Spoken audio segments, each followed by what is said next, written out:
invite everybody to come to my website, terryreal.com, and take a look at what we got there for you. And there's a lot of training in there. I'm rereading the book, The New Rules of Marriage. Terry's The New Rules of Couples. He's got fierce intimacy. I don't want to talk about it. There's lots and lots of resources on his website. And first of all, let me say I'm really grateful to you, Terry, for what it is that you've created, not only for us therapists so that we can create with our clients, but what you've created for the whole world. So well, thank you. Thank you. If I can, I did you can download on my website a free webinar that I did with a spiritual teacher, a German-Israeli teacher named Thomas Ubel. And I want to tell you, Iris, we struck a nerve. We had 20,000 people at that webinar. So, and you can get that for free on the website. Wonderful. I saw the email that went out that you had so many signed up that you had to hold open another stream of it. So obviously you're making a difference. So I'm gonna jump into my questions.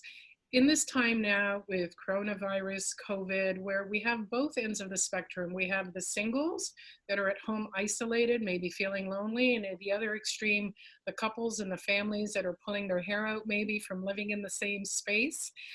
The name of this series is Building Relationships in Isolation. And it might be two separate answers, but what would your advice be to either singles or people in families about creating relationships during this time? Well, about this time in particular, let me say this. I see the enforced isolation and the virus itself as a great magnifier. And it will magnify, on the plus side, and there is a plus side, I think.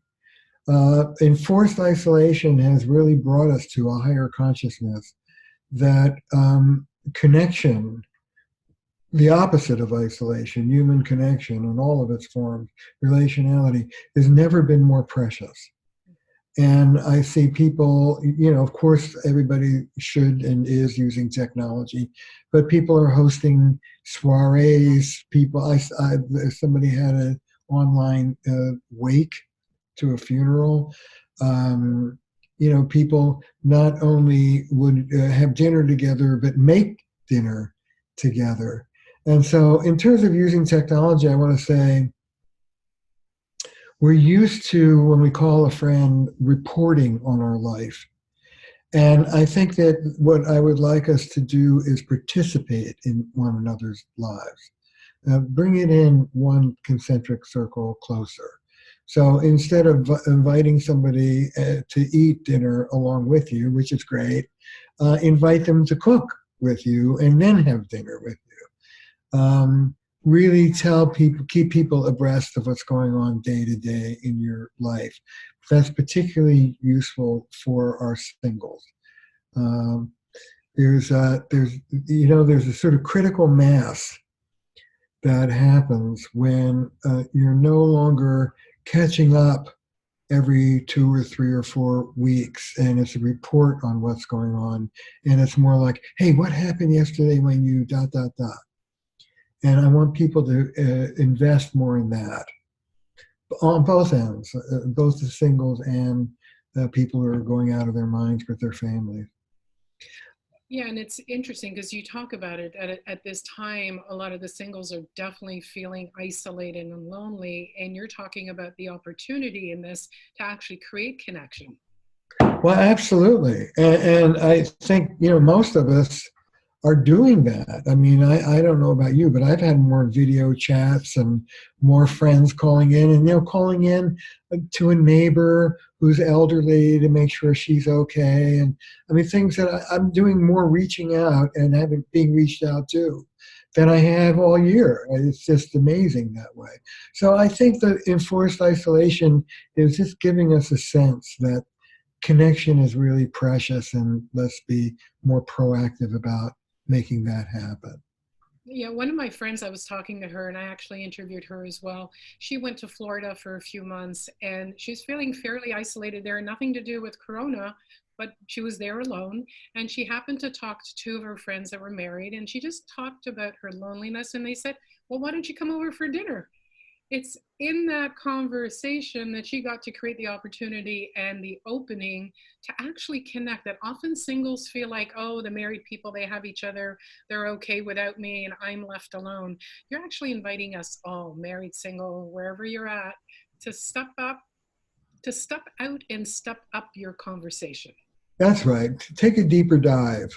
Yeah. And I teach this to people in the office, how to bring your friendships deeper. And by and large, the way you deepen a friendship is by tuning into yourself, by sharing more of yourself, more deeply of yourself. You try it out, you see what the other person does with it. You know, person A is like beautiful, compassionate, loving, and guess what? You get the benefit of they then share more deeply from themselves. Person B doesn't want to hear it. Oh, that's fine. That's fine. This is an experiment. You're going to leave person B alone and have the same sort of relatively superficial relationship you've always had. You can enjoy that, but you've got a deeper friend than person A, and you made that happen. So I want people to go deeper. I want people to be creative and, of course, use the technology well. Yeah, and what I love about what you just said is that often singles are talking about those people they're dating, how there's a lack of emotional availability or intimacy. And people that have been married for a while often get to that place where it starts to get more superficial, where they're not really sharing with each other. And you're giving our viewers a technique that they can empower themselves with rather than be at the mercy of everyone else out there. Is you get to create it and you get to do this as an experiment. Is this person receptive to what I've just said or not? And either way, that's fine. It's not a judgment. It's, I know that with person A, I can keep deepening that intimate conversation, which ultimately is what we're all hungry for. Yeah, I think that's absolutely right. So there's a little advice for us as we hunker down together. And of course, for those who are with people, well, I'm going to say the singles as well, relational skills in terms of who you reach out. Relational skill has never been more important. So the connection has never been more important. But we live, as you know, I believe, in a non-relationship cherishing, addictive, narcissistic, patriarchal culture. And what we do with intimacy in this culture is what we do with a lot of things we deem feminine, and intimacy is deemed feminine. It's a chick flick. And what we do with it is we idealize it in principle, but we devalue it in fact. So everybody gives lip service to, oh, it's wonderful to be in, oh, that's what families, yeah, yeah, yeah. But, you know, how about putting it in the paycheck? And for me, putting in the paycheck was teaching our sons and daughters, now ourselves as adults, the relational skills they need to pull off this new ambition of love that's historically brand new for us. You know, we've never wanted more from our intimate relationships, but we've learned no new skills to make that happen. There is a relational technology, how to speak, how to listen, how to respond, how to repair, how to cherish, what to do when you're in your mature self and your partner's a jerk. Those are some of the basics. And they're there to be mastered, but we have to put the time and energy into doing that.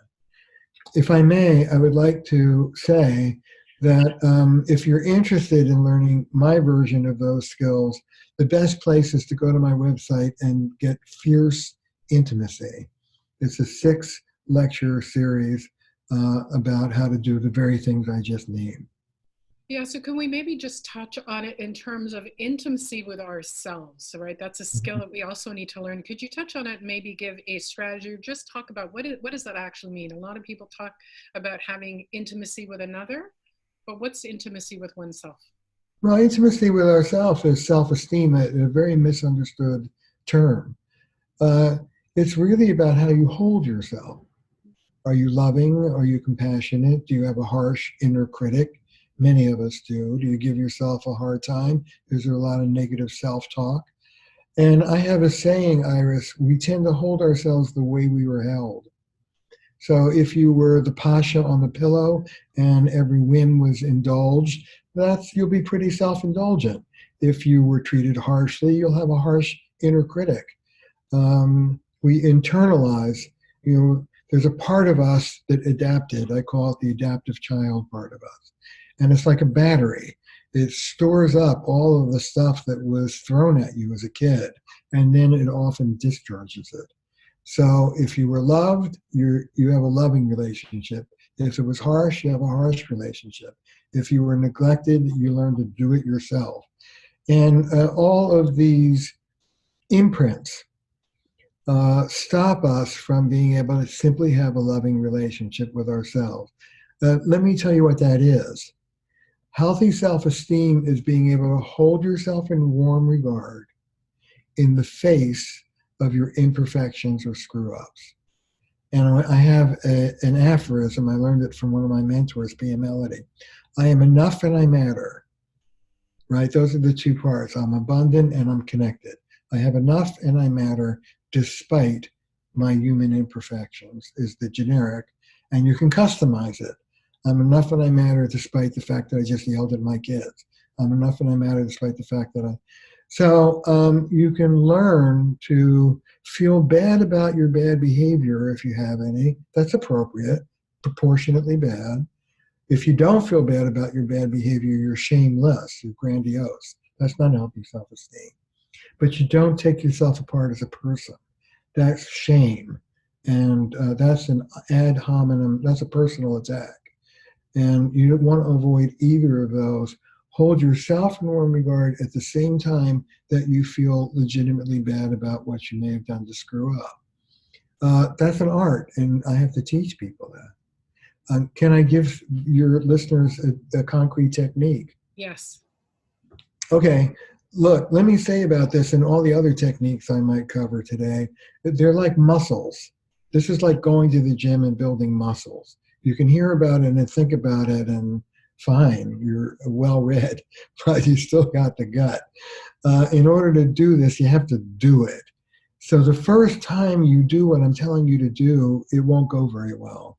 By the 300th time you do it, you'll have some real traction. So here's what you do. Let's say you're giving yourself a hard time. You have harsh negative self-talk. It's a two-step process. The first is to stand up to that part of you that's carrying the harsh voice. It's just an immature child part of you. And to tone it down. Now, not harshly. You don't meet harshness with harshness. You meet harshness with loving firmness. I don't believe in harshness. If your listeners only get this one sentence, this is what I want you to get. There is nothing that harshness does that loving firmness doesn't do better. There's nothing that harshness does that loving firmness doesn't do better. If it's harsh, it's off. So you have a harsh part of you that's being harsh to you. Don't meet that with more harshness. Meet it with loving firmness. Hey, listen, you know what? You find a way to say this to me kindly and I'll listen. At 69, I have a saying, if it's not kind, I'm not interested. Literally, in my life. If it's not kind, I'm not interested. Find a way to be kind to me and say it from that perspective. So you tone that down, and then you actively summon the energy of love. Think of a child you love. Think of a cat. Think of whatever. And you bring that energy of love and you give it to yourself. I know you screwed up, but you're okay. You're a good person. I love you. And you literally learn to love yourself. Your relationship to yourself is a relationship. And you can work on it just like you can work on a marital relationship. If you're giving yourself a hard time, for example, I often say to my clients, if somebody outside of you were talking to you this way, you wouldn't put up with it. But because it's you talking to you this way, you think you can't do anything about it. Well, you can. And so that's the two-step process, quieting the harsh voice and summoning up the energy of love. Yeah, and what I love about what you just said, it avoids both the shame and the grandiosity. It's actually an invitation that I am open to doing things differently and learning. However, it is to be spoken in a way that's respectful to me. So I am willing to change, just be nice in your message. Yeah, I have a rule. I write about this in the New Rules of Marriage, and I talk about it in Fierce Intimacy. I call it full respect living. And I would love all of your listeners to make this commitment. And if you make this commitment, I guarantee you, many of you it will change your lives. Here's the commitment. I am not going to drop below the level of respectful words or behavior to another human being. Short of physical self-defense, I will not be disrespectful to another person. I'll find a way to stand up. I can be assertive, but not disrespectful. And the corollary to that is I'm not going to be on the receiving end of disrespectful words or actions and do nothing about it. I may not be able to control the person, but I'm going to deal with it. And I talk about living a fully respectful life, a nonviolent life, emotionally nonviolent, between you and others and also between your ears. When I talk about full respect living, that includes the way you talk to yourself. Yeah, and I want to segue into people who are single or people who are in relationship. Is there a connection with how we deal with ourselves and what we will tolerate in a relationship? Well, sometimes it's funny. Sometimes we'll be more brutal ourselves than we would ever let anybody else be. But it's less about the way you hold yourself and it's more about your self-beliefs.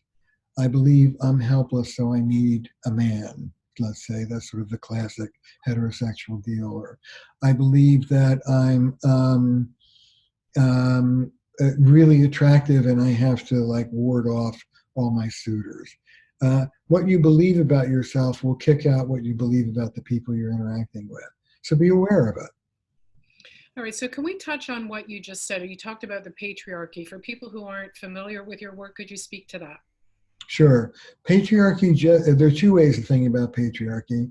Patriarchy just means traditional gender roles.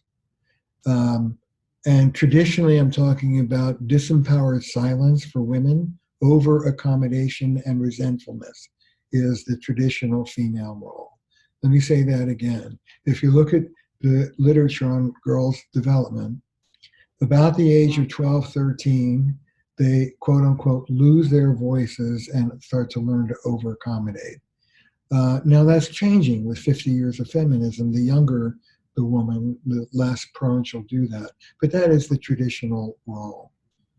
Now I have to say, a lot of women scoot from disempowered voicelessness to a kind of a harsh or shrill voice. I call this personal empowerment. Uh, I was disempowered, now I'm empowered. I am woman, hear me roar. Stand back, I'm going to blast. I don't want that. That's just shifting from the traditional feminine to the traditional masculine. What I want to do is blow up the binary. I want to blow up the seesaw. And the way I do that with women in particular is what I call telling the truth with love, standing up for yourself with love. So patriarchy means traditional gender roles, voicelessness and resentment and disconnection, particularly emotional disconnection and privilege for men. And I want women to move into loving voice. And I think loving voice is the new direction for all of us. And I want men to open up their hearts and open up their ears and be able to listen and respond and change. One of the great stories of the 20th century is the changing role of women. I mean, women have absolutely transformed over the last 50 years. Men, not so much. That's not a criticism, it's just reality. So I think that the fickle finger of fate is now swinging over toward us guys. How are we going to respond to women's empowerment? And I want women to move into loving voice, and I want men to move into loving responsiveness. So I think that's a great segue because Jenny put a question in here and she said, every time I speak to my husband and say I want to have a conversation with him, he shuts me down and tells me that I'm too needy. Yeah. I like to say, what is the scariest phrase in the English language for a guy? You ready? Honey, we have to talk. I would stand up to him. And I'm going to talk for a minute about how you stand up to them, but I would stand up to them. You know, when I talk to you about having a conversation about my feelings or yours or our relationship or our family, and you say, I'm too needy, that's just cutting me off at the knees, man. That's just saying your way of doing it is superior and my way doesn't count. And I feel terrible when you say that. I actually think it's a terrible thing to say to me. I don't feel needy. I'm just trying to have a conversation. I wonder what that guy would do with that. Now, before you say that, you say something like this. I just want to be close to you. And that doesn't mean smother you or eat you up. It just means have a good time together. I want us to have a good time together. And I need to clear the air about something because of my experience, right or wrong, is you just pushed me away. And I don't want to be pushed away. I like it when we're in sync. So I have some things to tell you, honey. That's standing up for yourself with love. You cherish your partner and you cherish the relationship at the same time that you stand up and tell your truth and set limits if you need to. Yeah, and what I like about what you just said is there's kind of a what's in it for him. You're letting him know, I want us to be in sync. And what couple doesn't want to be in sync? So there's a benefit to him by having this conversation. Yes, this is called learning to think relationally. Happy wife, happy life. You know, the other bulwark of patriarchy is the delusion of dominion. You know, God, I don't know if it's a mistranslation, I suspect it is, but in King James, God gave Adam dominion over everything that walked and crawled and flew on the earth. Bad idea. The Greeks had it better. They spoke about hubris, overweening pride. It was prideful to put yourself above nature, and it was the beginning of a fall. All tragic heroes made that mistake. We are all making that mistake. We are not above nature. We're not above nature in the form of our wives and children. And we trade in that dominance model for what I call relational consciousness, which is synonymous with ecological consciousness. I'm not above my marriage, either aloof from it or working on it. I'm in my marriage, and it's in my interest to keep everybody happy because I live with them. You know, when you start thinking relationally, your relationship is your biosphere. You can choose to pollute your biosphere over here with a temper tantrum or a harsh word like you're too needy, but you're going to pay for that over here in your partner's withdrawal or anger or resentment or whatever. You're connected. It's inescapable. You're not above it. You're in it. And so I don't talk to people about altruism or idealism. I talk about enlightened self-interest. It's in your interest to keep your biosphere healthy and clean. Give me a concrete example. The relational answer to the question, who's right and who's wrong, is who cares? It doesn't matter. When you start to think relationally, you let go of objective reality. And one of the skills is when your partner speaks, don't reference objective reality. Oh, is it valid? Most of us are busy rebutting instead of really listening, even if we just do it in our heads. Let go of all of that and tend to your partner's subjective experience. What is he feeling? What does he need? I have a golden, it doesn't work 100%, but it works pretty good. Here's the line. Oh, honey, I'm sorry you feel bad. What could I say or do to help you feel better right now? I smile just hearing that. You know, I am at your service. And when I talk to men about this, I say, that's being a generous gentleman. I refurbish some of traditional masculinity and press it to our service. I repurpose it. So I ask men to think, when your wife wakes you up at 11:30 at night and says, I got to talk about little Timmy, I can't even sleep. Your first instinct, of course, is like, leave me alone. I've got work tomorrow, blah, blah, blah. But take a breath and ask yourself, what would a generous gentleman do in this moment? And I'm particularly interested in being emotionally generous. What does it cost you to be a little more giving in your relationships and less defensive? All right, so here we have a question just on the flip side. As Dave says, every time I talk to my wife, she ends up crying, so I avoid talking to her. What would you say to that? Well, poor Dave. In for a penny, in for a pound. Honestly, Iris, I would have to ask, and he's listening, so I will. What is she crying about? Is she crying because her heart is open to something? Is she crying because she's been carrying some pain about the relationship and it's a relief to talk about it? Those tears could mean anything, and so I want to know what they're about. The one thing I don't want them to be about, though, is an accusation. I'm unhappy and it's your fault. I don't want it to be about blame. But if her feelings are her feelings, I like to ask guys all the time, what's it cost you? Be compassionate to her feelings for 5 minutes, 10 minutes max, and then get on with your life. But what's it cost you to give her that? I have a story. May I tell a story? This is my own learning. So my wife and I have a house in Martha's Vineyard, a summer house. And when the kids were little, we would go there and we'd get a nanny or whatever, babysitter, and we'd be off at dinner. And I'd be expecting a beautiful romantic dinner. We're finally away from the kids. We're here in Martha's Vineyard. And Belinda, my wife, almost every time that summer, would have a glass of wine and would start talking to me, and she would start crying worried about the kids, and I'd be thinking, God damn it, here goes my goddamn romantic dinner. And I'd be angry, and I would counter her feelings. I would just counter them.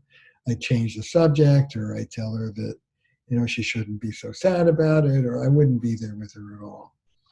And then she'd get mad, and then I'd get mad that she was mad, and that was our evening. Now, I'm not a quick learner. I'm really not. So this happened, I think, 3 times in a row. And on the 4th time, it dawned on me maybe I should try a different strategy. So the 4th time we're out, she starts talking about something she's worried about. Fight with a girlfriend, worried about the kids. She has herself a little cry. And I just listen, and I'm sweet, and I'm nice, and I'm empathic. I'm sorry, honey, that really sucks. Tell me a little more. And doggone it, if after 10 minutes of this, she doesn't right herself, she's all smiles, she says, thank you, I feel so much better. And there was my romantic night. So that's a lesson, particularly for the guys who are listening to this. I asked men to ask themselves, what is this going to cost me? If it's only going to cost you a little extra effort or 10, 15 minutes of your time, go ahead and give it. It's in your interest to be generous. You'll get paid back for it. Yeah, and that's what I was going to share. When I have an upset, whether it's with my partner or something else in life, and he just says, could you use a hug? In 10 seconds, it's gone. And then, like you said, I right myself, and on we go on with life. And so he's actually learned he doesn't have to agree with me. He doesn't have to solve my problem, which a lot of men have done in the past when I was dating. He just needs to be with me for a moment, just be in whatever I'm feeling, and it's gone. What a gift. Yeah, it's wonderful. It does all sorts of wonderful things for your brain. Listen, now if I were coaching you, Iris, back in the day, when you were with those problem-solving guys, I have a message for women, which is I want you to be proactive, not reactive. So let's just take this issue of listening, okay? I wrote a piece for O Magazine on this a while back. There are 3 kinds of listeners. There's an empathic listener. Oh, man, that sucks. Tell me more about it. There's a problem-solving listener. Well, you really might want to take a look at blah, blah, blah, blah, blah. And there's a sharing listener. Oh, my God, your knee, my knee. You're adolescent, my kid's driving me crazy. There's nothing wrong with any of these 3 forms of listening and responding. What's wrong is that they may not be in sync with what the person wants.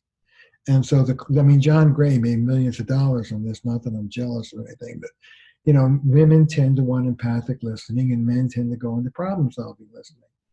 What I want the women to do is to be nice to their husbands and say something like this: "Hey, babe, I need about 10 minutes worth of venting." Now, already the 10 minutes is very reassuring because most guys, the minute they think they're going to get into one of these conversations, they figure dinner's going to be on the table at 3 a.m. So I need about 10 minutes of venting. During those 10 minutes, I just want you to be nice. Be like a girlfriend. Put your arm around me, say, "That sucks, honey. I'm sorry." Just be sweet and give me a hug and be nice to me. Can you give me that for 10 minutes? And you know what?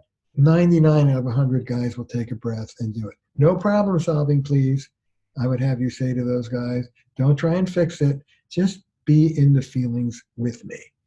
And, this is what I call helping him win. Mm-hmm. And it's a woman's version of being relational.